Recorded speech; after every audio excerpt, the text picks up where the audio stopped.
آج میں آپ کو بتاؤں گا حضرت ابراہیم علیہ السلام کے والد محترم کا نام کیا تھا۔ بہت سے لوگ اس بات پر آ کر گڑبڑ کر جاتے ہیں، تو آزر کو آپ کا باپ بتا کر اور اس بات کو دلیل بناتے ہیں کہ قرآن پاک میں آزر کے لیے لفظ ابن استعمال ہوا ہے، تو وہ آزر کو کیونکہ مشرک تھا تو آپ کے آباء و اجداد کو بھی لوگ مشرک کہتے ہیں۔ یہ بات ذہن میں رہے کہ حضرت ابراہیم علیہ السلام کے والد محترم کا نام تاروح تھا۔ بعض روایات میں تاروح آیا ہے اور بعض روایات میں تیراح بھی آیا ہے۔ آزر آپ علیہ السلام کا چچا تھا۔ آزر سے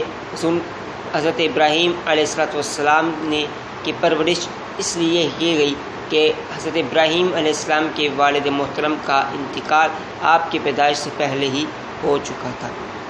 اور آپ اپنے چچا آزر کے پاس رہے۔ اب رہی بات یہ کہ آزر کو قرآن کریم میں ابن کیوں کہا، اس کی پہلی وجہ تو یہ ہے کہ اہل عرب کا دستور تھا کہ وہ اپنے چچا کو بھی ابن کہا کرتے تھے۔ نبی کریم رؤوف الرحیم نے حضرت عباس رضی اللہ تعالی عنہ کے لیے فرمایا کہ مجھ پر میرے اب یعنی باپ کو پیش کرو، بے شک آدمی کا چچا اس کا باپ ہی ہے۔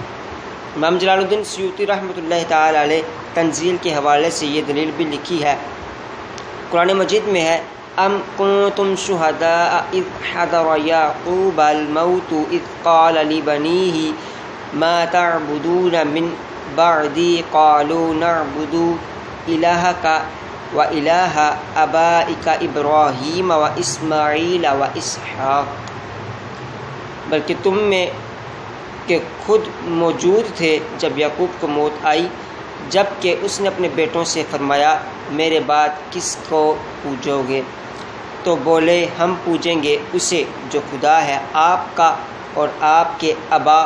حضرت ابراہیم و اسماعیل و اسحاق کا ایک خدا، اور ہم اس کے حضور گردن رکھیں گے۔ اس آیت میں حضرت اسماعیل علیہ السلام پر ابن کا لفظ بولا گیا ہے، اور حضرت اسماعیل علیہ السلام حضرت یعقوب کے چچا ہیں۔ حضرت اسحاق علیہ السلام حضرت یعقوب کے والد ہیں،